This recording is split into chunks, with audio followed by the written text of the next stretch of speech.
It is the official start of baseball season when the calendar changes over to 2014. The new season is just months away. And welcome back into All Andy Alfred right here on Clay Fan 2. 3. I am your host, Andy Alfred, coming to you from the downstairs man cave. Of course, you got the little Mud Hen logo behind me, of course. Baseball season is right around the corner, and today is official start of baseball season with the new Hall of Fame inductees being inducted into the Hall of Fame today as well too, and we're going to dive into that just a little bit. It was just announced just a few moments ago, and joining me on the program today on All Andy Alfred today is the writer for what is the new page going to be called? The Baseball Hipster. The Baseball Hipster. It's now called the Baseball Hipster webpage. He is our contributing editor for MLB blogs, of course. It is Mr. Nick Devera, and Nick is happily joining us here on the program. Nick, welcome to the program. Thank you. How you doing? I'm doing pretty good. Let's talk about what we just witnessed, the Hall of Fame induction ceremony happening, the ballot, the final vote casting today, and seeing it's going to be Tom Glavine, Greg Maddux, and Mr. Frank Thomas. Your reaction to that? It's a pretty good pick. I'm real surprised that Biggio and Piazza got left off the ballot again. Biggio was really close. But if you're going to take three, I think they took the best three in Glavine, Maddux, and Thomas. It'll be interesting to see also with Glavine and Maddux now being inducted in the Hall of Fame next year. John Smoltz going to be on the ballot as well too. It's early for Biggio. This is the second year he's on the ballot. He got 74.8% of the vote. It's 75% to get onto the ballot. What was your ballot? Who would you want as your top three to go into the Hall of Fame this year? Well, they nailed the top three of who I would have picked, obviously. Again, I said Biggio and Piazza as well, but if I would have done the full 10 ballot, I would have done Bagwell, Biggio, Bonds, Glavine, Maddux, Martinez, Piazza, Raines, Schilling, and Thomas. Oh, well, with Bonds, I have a little bit of a situation with that, with you just saying Barry Bonds.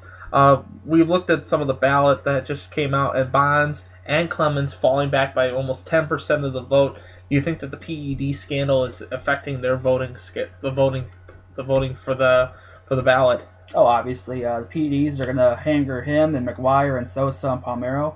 There's no perfect solution to that, but love or hate Barry Bonds, he's still the leader in home runs in Major League Baseball history. Yeah, he will be. He will go down in history as one of those too. But this is probably the last year that Jack Morris will be on the ballot for the Hall of Fame this year. Also, it is what it looks like with Palmeiro getting only 4% of the vote. This will be his last time he'll be on the ballot, be eligible for the ballot at some time too. Alan Trammell at the same rate as well too. Any surprises that you saw early on, like Tim Raines not getting in? That was a little bit of a shock for me. Yeah, I thought Tim Raines kind of started out really slow, but he kind of built up as he went. Kind of like when Nellie Fox got inducted. Raines, similar in his prime, he was a matched offensively, surprisingly 20 Gwynn Jr. But Raines also could steal and hit for more power than Gwynn. So Raines was one of the top three leadoff men all time.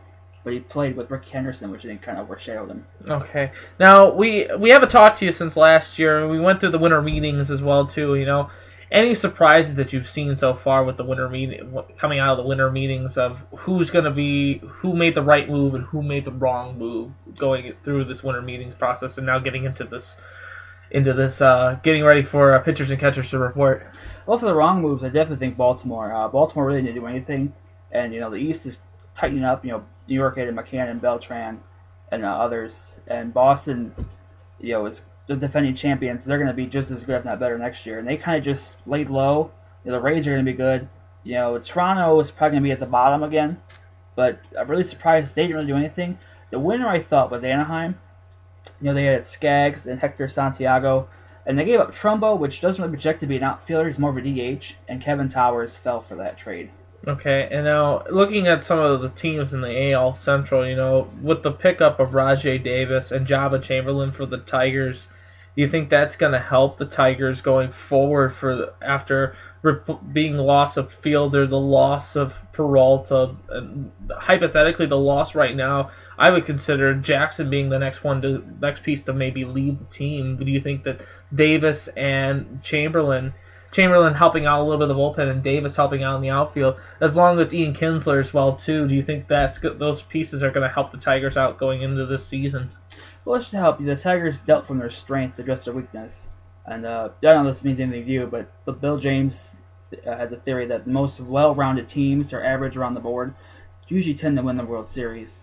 And they're definitely more well-rounded offensively with Kinsler and Davis. They lost a lot of power fielder. The rotation took a hit losing Hipster, but they still got Scherzer and Verlander. So they're still a really good team. The bullpen's a little bit of a weakness, but the more athletic, more defensive, they should still be one of the better teams in the American League this year. Nick Devera from MLB for the Baseball Hipsters from MLB Blogs. Let's talk a little bit more about the Central. You know, what pieces for the Indians? What do they need? And also, you know, it's still early on in free agency as well too. There's still pieces before we get into pitchers and catchers. What does the AL Central teams need to go out and get this upcoming season? Well, Cleveland lost 2 starters. They lost to Pablo Jimenez and Scott Kazmir. They needed 2 starters. For sure. I'm actually surprised the Indians haven't already traded off Cabrera and Masterson. They have a presence with that, with Martinez in the past, and Sabathia and Lee and Peralta. They need 2 starters. Chicago needs another starter. Twins need to get a clue. Royals really only need a shortstop. They have a decent rotation, a great bullpen, and a good lineup. The Royals can get some a nice bat at shortstop. They can probably be a. Who do they all go out and get? What's available out there in that? I mean, because Cruz is still waiting for Tanaka. I think, in my opinion, they're waiting. Everybody, the pitching, the rest of the free agencies are waiting for Tanaka and seeing what team he's going to go for, and then I think that's when everything else will fall into place. Do you agree with that? Oh yeah, once Tanaka signs, and you have Jimenez and Santana signing. For Cruz, I think Cruz just. Chu signed right before the holiday season, and now teams are starting to get back together in the offices. I think Cruz will sign here pretty soon, but he said he would take a 1-year contract to prove his value. I could see him going back to Texas. I could see him going to Cincinnati. I could see him going to Toronto. I could see him going to the Mets. Maybe even Pittsburgh. There's a lot of places for him to go. Jeff Rancourt left the Royals, and he got a 1-year contract with the Cleveland Indians this upcoming season, and he'll have to go into spring training to win a position spot. That's a blow to the Royals right there. That's one of your big bats, to say the least, and a key defensive player. Would you agree with that statement? Well, Francoeur had a kind of an arm and right. That's no doubt. He had one of the best arms. And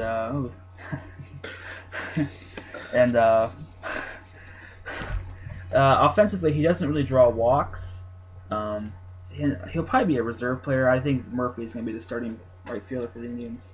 I totally agree. But for the Tigers, do you think that they need to go out and get a left fielder? Because I think that's what the Tigers really need, because we have everything set up. I mean, if Jackson does leave center, then we have to worry about a center fielder, because nothing in the Tigers organization in the minor league system, and we've talked about this before on Ollie and the Alfred, the minor league system for the Mud Hens is one of the worst in all of baseball, and they don't have any development. So you think that if Jackson leaves, a left fielder and a center fielder would be needed for the Tigers, and also with that, who could they go out and get as a left fielder?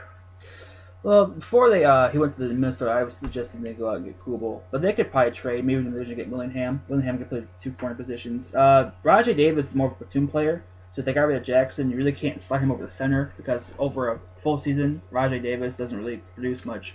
But you're definitely right. They definitely need to get another left fielder. Dirks and Davis probably give an average platoon, but not what a championship caliber team is looking for. So I'm really not sure who they go out and get. Maybe they could basically trade for Willingham, or maybe they can go get trade for Rasmus and move Jackson to left, because Toronto's been rumored to trade Rasmus. Let me ask you a question. Early on, the whole, I think for the whole winter meetings and everything like that, I think the Indians were one of the losers in that. They didn't go out and get the big pieces that they needed to get. The loss of Kazmir, the loss of Jimenez, which is going to happen too. I think they're just basing off of what happened from last season, and they're going off of the young talent. Do you think that this is going to be a good fit for them going forward into this season, or do you think that maybe, just maybe, they need to go get a piece of a more veteran leader besides Jason Giambi in the clubhouse. Oh, for sure. They definitely need to get something. Last year, I know they won 92 games, but it was still kind of a fluky 92. I mean, you get, Casimir way over projected, or way overperformed his projections. Yeah, they definitely get a veteran. As of now, they're probably the third best team in the division. I still think they finished behind the Royals and obviously Detroit. Now, with the White Sox, I know you covered a little bit about the White Sox so far in your career. They're having struggles as of late.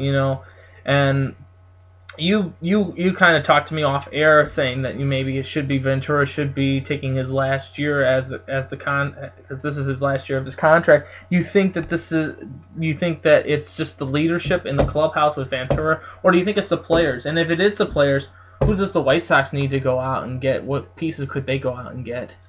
Well, before they started doing the rebuild of the offseason last trade deadline, Rick Hahn, the GM, said that he was going to plan on rebuilding the team about this time anyway, because their contracts expiring, like PV and Konerko and Dunn after these years, and the Rios after this year as well, if he was still on the team. But Ventura was more or less just a puppet, and I think they got kind of lucky in 2012. I don't think they really were expecting to compete. I think they were starting to just chip it away. Mm-hmm. And this is definitely going to be his last year. I mean, Ventura is a great human being, great individual. But solid player back when he was with the team. Yeah, but exactly. But he's just not really management. He's too hands on, and he fiddles too much. Okay. So what pieces do you think that the White Sox need to get? Like, I know you talk about a starting pitcher. I mean, you have Chris Sale, of course, coming off of one of his best years he's had so far. But other than Sale and a little bit of the bullpen and some of the offense that's out there on the field, what else is there for the White Sox to go out and get in this offseason? Well, they think they get a catcher. They got a catcher from the Rule 5 draft. Right now, they're going to probably roll with Fegley and Flowers as the two catchers. Not really much production out of there. Flowers is on his last chance, so he'll probably be the backup, and they'll probably send Fegley to AAA. They were rumored back in December to get Jose Lobaton from Tampa Bay, but that deal kind of fell through. The bullpen, it's okay. They got a lot of veterans, and Lindstrom and Belisario, a couple of young guys. Rotation, they got Sale, Quintana, Danks, and then Eric Johnson. They're going to be in a transition year, I think. I think if they get within 10 games of 500, they'll call it a good year. Okay, now talking a little bit about, we talked about some of the free agents that are out there available right now. What is out there left for, teams such as the Tigers, such as the Reds, such as the Pirates, that can get a little bit better from what they were last season, or better yet, like an Arizona that needs to rebuild a little bit more from how the Dodgers performed? What pieces that are still available out there for players? Mid-tier players left. Now how this whole free agency market was kind of top heavy. Once you got past Cano and McCann, it was really Beltran, it was really kind of weak. I think it's more of a traders market.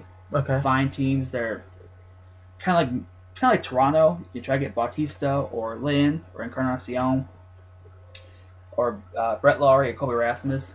I think those are going to be the moves to be made. Not so much signs, but just gutting teams. Okay. Now we won't talk to you again until we get to starting closer to pitchers and catchers reporting. Do you have any surprises so far? What you've been hearing out of some of the camps from this season? If is this gonna be the year for Cleveland? Is the Reds trying to get a little bit better, or is this gonna be another dominant season for the AL East and the NL West? I think my surprise move is going to be, I think the Reds are in win now mode. They fired Dusty Baker for not making it past the playoffs first couple of years. I think they're going to go hard for Kobe Rasmus. They'll give up prospects to win now. Okay. I think that's my big prediction. That's just your big prediction for right now? Yeah. All right, so what can these people that watch this program want to read more about you and more about what you have to offer? Well, you can find me at thebaseballhipster.mlblogs.com. We used to be Rational Pastime, but there was another person that had that domain prior on a different site, and we thought it would just be courteous just to let them, they got it first, let them have it. No need that be just petty about it. Mm-hmm. We do analysis, breakdowns. We do art, tailgate recipes, photographs, historical essays, case studies. We do a whole lot there. So there's a lot of good stuff to read. All right, absolutely. We'll take a look at some more of that stuff, and our viewers can look onto the page. We'll post a link underneath this video, so you can look at Nick's stuff as well too. Nick, as always, it's been a pleasure coming in. Thank you for coming in as well. We'll talk to you in the spring when Pitchers and Catchers report. We'll have you in for our MLB preview special. Sounds good, Andy. Thanks. All right, that was Nick Devera from the Baseball Hipster. From MLB blogs. When we come back, we'll give you the NHL and ECHL standings and so much more. And also, you'll hear my rant about Nick Vitucci. So stay with us. You're watching All Andy Alfred right here on Clay Fan 2.